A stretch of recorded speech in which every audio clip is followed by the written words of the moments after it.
I'm Molly Barnes. Welcome to the show. It's a great honor and a great privilege to introduce my guest today, Roland Reiss. He's not only a wonderful sculptor and a painter, but for many years, 30 years, he was head of the graduate department at Claremont Graduate University. It's a new name, and before that he taught for 15 years at the University of Colorado.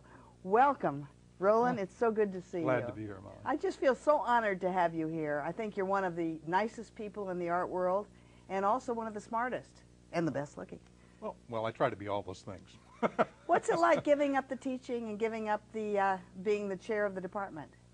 Well, it's great, actually. I get to concentrate full-time in the studio now, and I'm doing visiting artist things around the country, but and organizing a summer program, but somewhere else. But actually, it's good to make the change at this point. Is it very hard as an artist to get into two heads, to be an executive or running a department and then going home and trying to create at night? It takes a lot of discipline. But is there actually something in the brain that is changed? Well, some people have a real problem with it. Some people can't do it. I don't know. Well, I always say you have to become really ruthless with your life. Really? Well, really? You wind up not attending to a lot of the personal things that you'd love to attend to, just because you're trying to shepherd your time into these little areas. Like my wife goes to the movies and tells me about them, things like that, because I'm in the studio. Roland, do you think there's a difference between ordinary people and artists? Do you think artists have a different set of feelings, a different set of emotions? Well, I think they develop them. I think they cultivate them. Maybe some of us there in the beginning. I mean, I always think that basically I am like all the people I went to high school with. Really? You know, I'm their artist. I'm the one who got to be the expressive one. That's exactly right. And they got to do the other things. On the other hand, part of being an artist is to go beyond the status quo, to be unconventional, to open new territory, new thinking, new experience, new visions of different kinds. And I think artists grow into that as they realize that that is a part of their role. We were all so affected by 9/11, by the terrible tragedy. Did you see a change in artists' attitude at that time? Oh, I think I'm seeing big changes in artists and in critics, both. Really? Why? Well, I'm thinking of the reviews in the New Yorker and the New York Times and Los Angeles Times. I found a review of the Whitney Annual is what I'm speaking of, and which just happened, and wondering if those reviews would have read very differently if 9/11 hadn't happened. I think that the show was criticized as being very superficial and banal, and the result of I think the New Yorker said the caption, the result of feckless youth. So it was like a graduate show. There were only two painters in the whole thing. Well, there are a lot of graduates out there now, having careers even while they're still in school. So that's part of what the issue is about.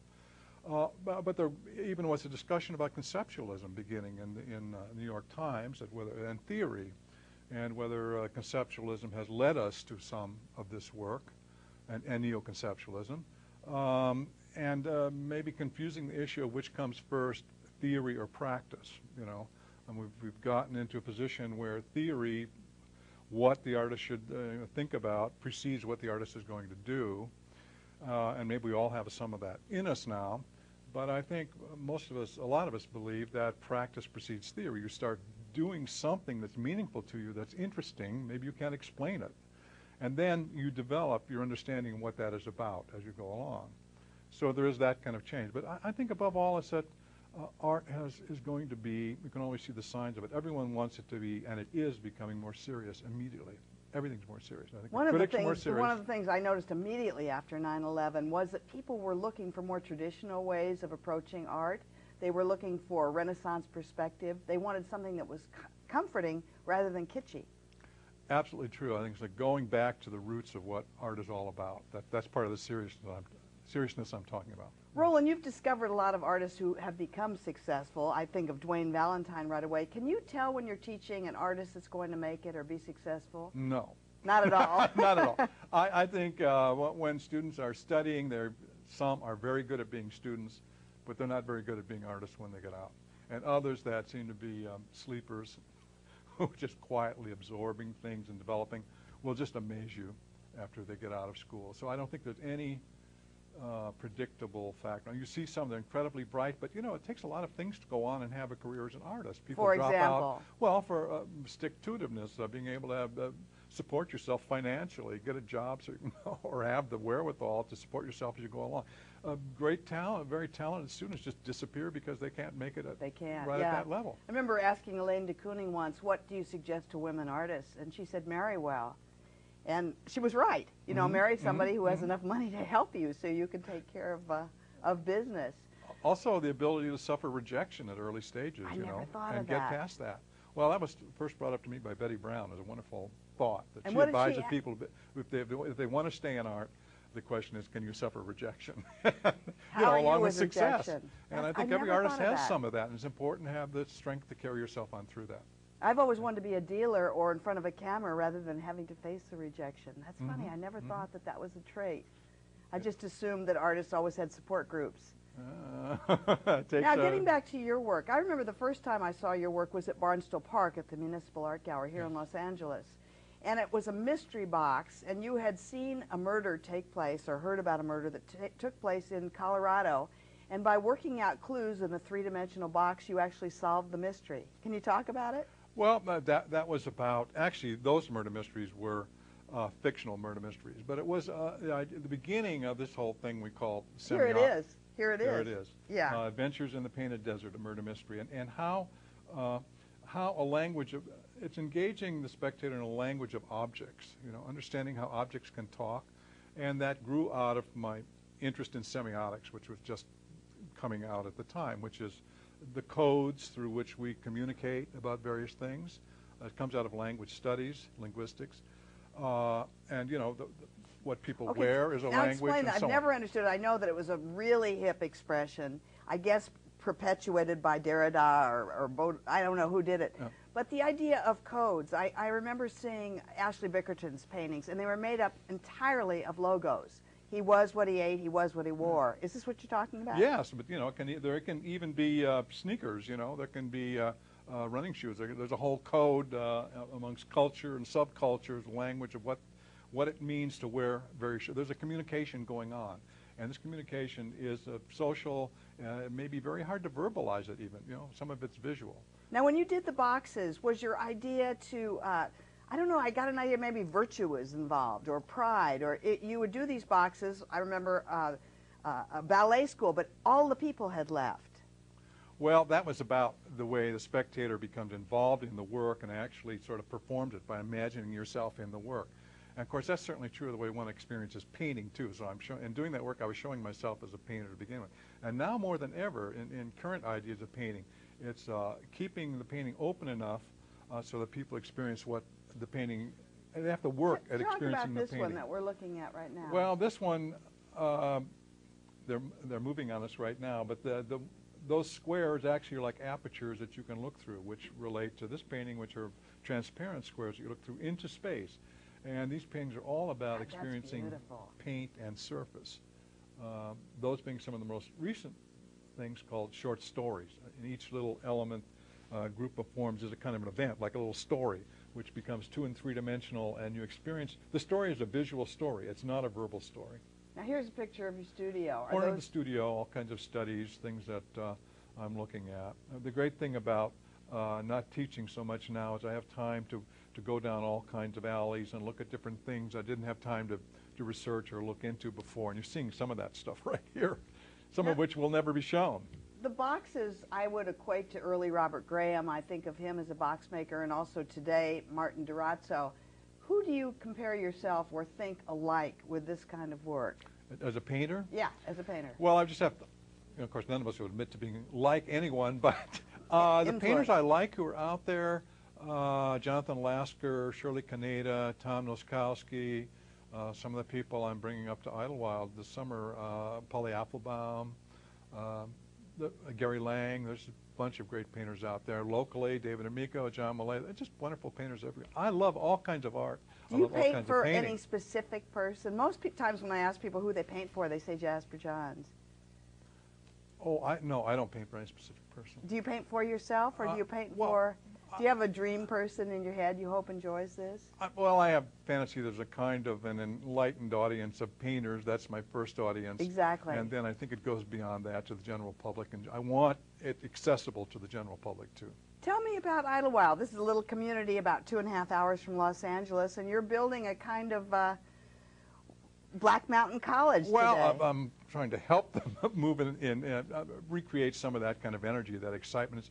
It has a grand history. They used to have Bela Lewitsky there and dance. And, You're kidding. No, it's just a wonderful summer program in the mountains up at Idlewild, and they're continuing with the summer program. But there's now an effort to regenerate some of the excitement that was there years ago, and Black Mountain is a kind of a comparative model. If you bring in some really important people, excitement is generated. When did Black Mountain exist? When was it in oh its God, I just read two histories of it, and I can't give the exact date. But when Joseph Albers was there, de Kooning was there, Johns and Rauschenberg. Yeah, and Cage came in, and all those people creating excitement in summer. And there was no money even changed hands. They just came and generated all this dialogue. Now, if you get, I'm trying to do this in painting, generate a situation where some really exciting painters come together for 2 weeks with some students and really get some dialogue going about painting. Good critique, good feedback, and good dialogue is the whole idea.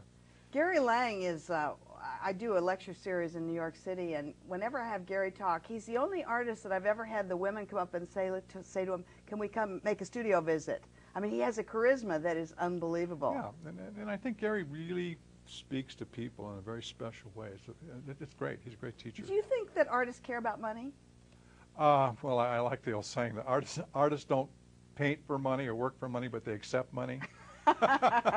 Which is really that, sure, we all need it to, I mean, you wouldn't believe my materials expenses each year, I mean, canvas alone, even to start, you're in $200, $250 into it before you even start to buy the paint, which is now like $25, $30 a tube. I mean, the prices have gone astronomical. So it doesn't hurt to have it coming in. But I think artists are much more interested in the opportunities to show, which I see as being able to dialogue with the world, to be a player, to be an interaction, to be a giver, to be someone who gives what you have and people respond to it, and this thing happens in society. So art is primarily a spiritual aim for you? I think so.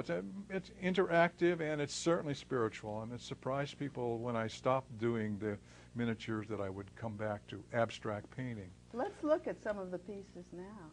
But I found the abstract work to be the most spiritual territory I could get to. I mean, after all, I came back to it after both of my parents passed away.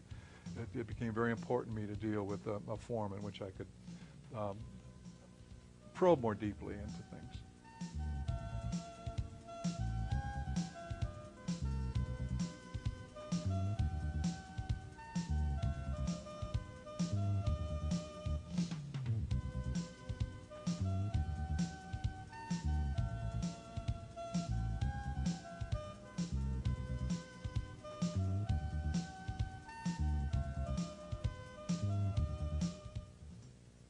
Those are beautiful. Is it harder to sell these than to sell the boxes? Oh, I think a little harder, yeah. I think people still struggle with abstraction today.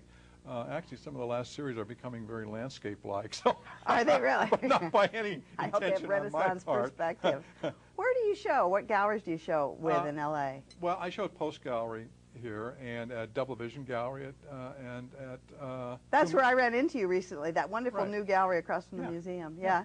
And Toomey Terrell in San Francisco. Do you notice a difference between the art scene in Los Angeles and in New York and the art that's created in the two cities? Oh, I think there's a big difference. I think the art in L.A. is, this is going to sound chauvinistic, but much more experimental and surprising and interesting than what I'm seeing in New York. What I envy about New York is I think the culture, especially for painting, goes deeper. There's a longer history there. And we see that even in the prices of work there. Paintings are twice as expensive in New York as they are, I mean, in relative to an artist's career in New York as are here. So there's that deeper history, and I do envy that. But I think there's a lot of action on the West Coast. Yeah. Did you ever have any kind of dialogues, planned dialogues? Dialogues seem to have gone unless it's on a cable show or some sort of a lecture. Have you ever had any kind of an organization where you actually talked like they did Well, at the you know, Cedar Bar? the days of art just sitting around talking in cafes are long gone. And in fact, I remember in the 70s there was an effort by a group of us, John Baldessari, Peter Plagens, John White, Karen Carson, Patrick Hogan, Margaret Omar, a whole bunch of artists. We used to meet at the Velvet Turtle. The Velvet Turtle. Yeah. Roy Thurston was also in there, and Peter Shelton in Brentwood. And we actually had topics. For example? Ahead of time. Well, we just talked about, one isn't coming to mind right now, different issues about what was, well, conceptualism, for one thing, was very much in the air, and what this meant in terms of art production.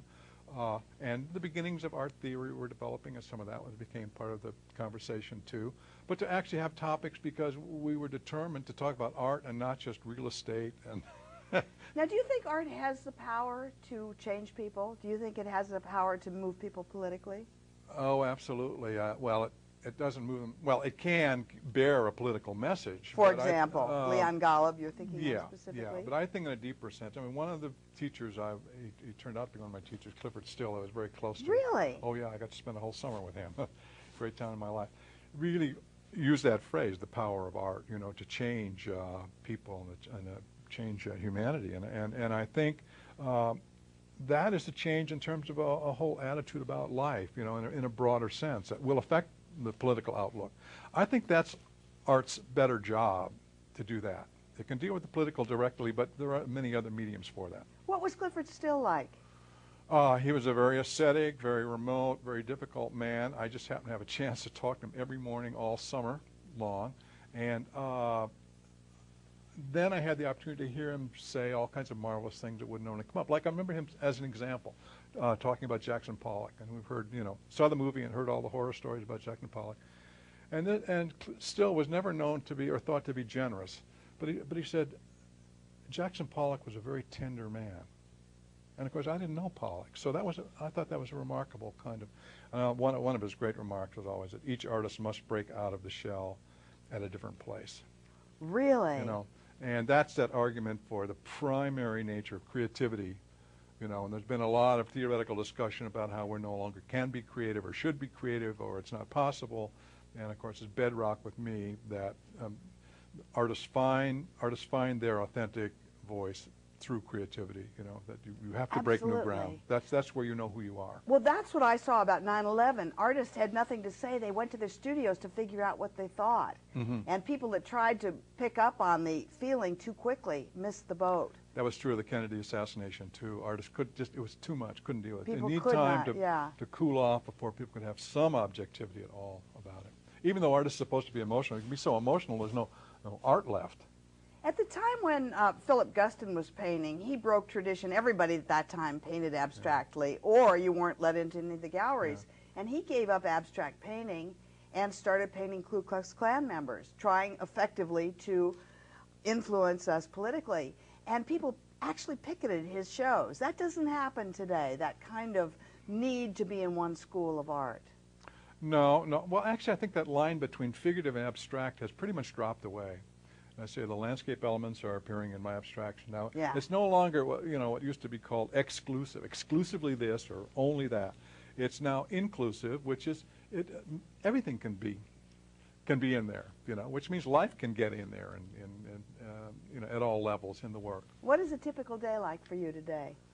Typical day, well, let's see. You do a TV show. You go to the dinner. Yeah, right. Well, all of that, and I read the Times. I guess it starts with that, and then go into the studio and work. Check what's going on. There's just so much going on right now. I'm a news freak, so I have to check the news in the afternoon. Go in the studio and work again. My wife's a painter also, Dawn Arrowsmith, and we have this wonderful we go out for dinner almost every night, or a wonderful romantic dinner around 8 o'clock. You're kidding. And it's still romantic after how many years? 11 years for us. It's absolutely great. We're both working all the time, and this is our great time together. What do you see yourself doing in the next 5 years? Where do you hope to be? Oh, I just hope to be producing a lot of paintings. I mean, I see them as essays in the different territories. I don't have a signature style. I will do 30, 35 paintings in a particular territory. I seem to like find out what I want to find out there. The paintings are already talking to me about going somewhere else. I mean, I think we've changed now. We feel that artists have many voices in them, not just one thing to say, you know. I don't even know if it's saying something so much as knowing something, you know, investigating something and sharing that, what your investigations are with other people. So it's endless. I mean, I believe you have a choice as an artist of being generative or not, you know. Which means? Well, I think someone like Vincent van Gogh actually burned the candle at both ends and paid a price for it. Superb, wonderful artist, but the energy became attenuated. I think an artist like Picasso, it's the more he worked, the better he got. The more energy there was, the more ideas there are, the more you want to work, the more strength you have, you know. And I believe we have a choice in being one kind of artist or the other. They're both great artists, but one is I think a life that I want to live, which is to really enjoy all that experience in making art. Do you go to museums? Yes. What art do you like to look at? In museum, well, I always look at the most contemporary art. I look at all kinds of historic art. I mean, I will, of course, you know, my favorite all-time artist is Matisse. So Why? Why? Oh, there's a kind of a joy. There's a kind of a beauty in that. My favorite story in art is Matisse taking a painting to a friend who's sick in the hospital and saying, I've got to go back to my studio and paint, but I'm going to leave this painting with you. And if you look at this painting, it'll help make you better. And that's the kind of positive energy that, I mean, I think we have a choice. With pluralistic art, we have negative and positive art. We have all kinds of, I like emphasizing that kind of positive attitude. You know, I'd like my things to be good for people. Do you find much negativity in the art world? Oh, yes. Probably exactly 50%. I don't know. I would say 50%. A lot of negativity. Father Kuhn, years ago, talked to me about that, you know, the Dutch theologian, and asked me why many artists were so negative. Really? And what did you say? What was your answer? Interesting kind of discussion. Well, I said it takes all kinds of, artists are just people. It takes all kinds of people, you know. And especially with development of careers, artists get bitter about careers. Artists start out, he said, well, I thought all artists would just be very positive. And I said, well, they're just people, you know. We have it all there. But you're almost like and of course, you know, the postmodern condition has been one which has been more negative, has been more skeptical about everything. And a lot of artists, just in bearing allegiance to that position, have designed themselves to be more skeptical, you know. One group of people we always forget about in the triumvirate of art is the collector. I'm doing a panel this week on collectors, and I've been lucky enough to go and see each of their collections, and I realize collectors are addicts.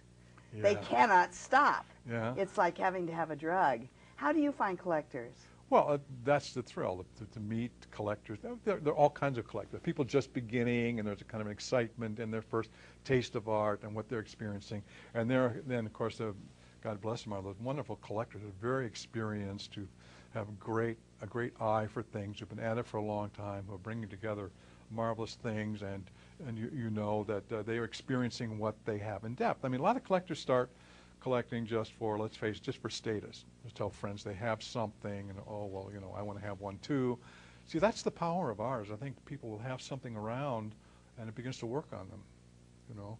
And people can say, oh, this is interesting, you know, and they'll begin to ask people about it, read about it a little bit, talk to other people about it, go out looking at a lot more, and they will gradually get more sophisticated in their understanding of what's there, you know, and what they have to contribute to the art, not just the art to them. And they may go for art that is more difficult, that's more demanding, rather than art that's just immediately appealing. But what would you suggest to a collector who was just starting?